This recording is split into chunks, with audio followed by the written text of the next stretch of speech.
Lord Byron was an idiot. He made some questionable decisions throughout his life. But he was not an idiot all around, though, especially when it came to his writing. I truly do give thanks to all of you for coming to this memorial service, which celebrates the life and work of Lord Byron. I too am a writer, and one that has been deeply moved by his works, as many of you have been. I will now be discussing the life and impact of the man himself, Lord George Gordon Byron. The most important aspect to understanding Byron as a writer is to understand the origins of his writing, his life. When he was in university, Byron published his first poetry to his school's paper. Despite having high hopes for it, it received nasty reviews. Byron did not allow this to become a barrier in his writing career. Instead of being discouraged by it, he was angered by it. This anger provided the layout for a very sharp response to the review. Here we begin to understand the wonderkind and true genius he was. It is known that triumph cannot be attained without failure. This is exactly what Byron did during his ordeal. This fervor aided in building up a passion for many other things that would eventually tie back to his writing. Lord Byron traveled throughout Greece after graduating from university. Being inspired there, he produced his first work to begin to gain his notoriety, Childe Harold's Pilgrimage. The poem was partly autobiographical for Byron, as it reflected many of his thoughts and notions, as well as feelings, especially those regarding of what he felt the backwardness of England was at the time.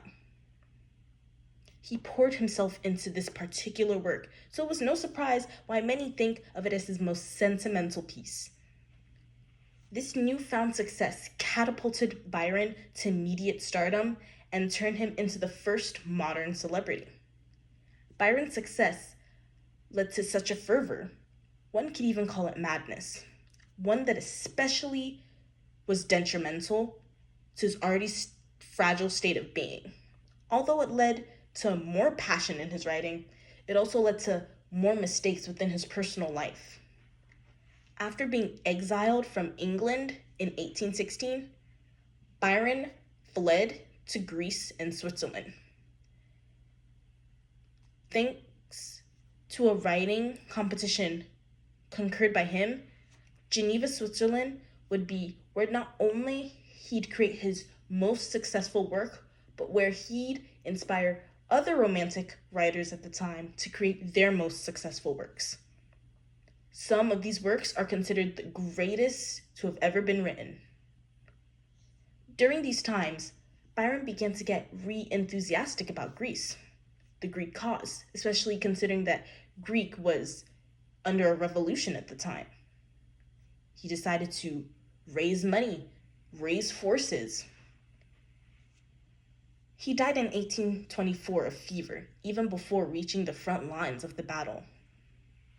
Byron was a multifaceted and complicated being, and although he cannot be reduced to a single meaning or understanding, one message about him can always be said to be true, and it's to put yourself out there.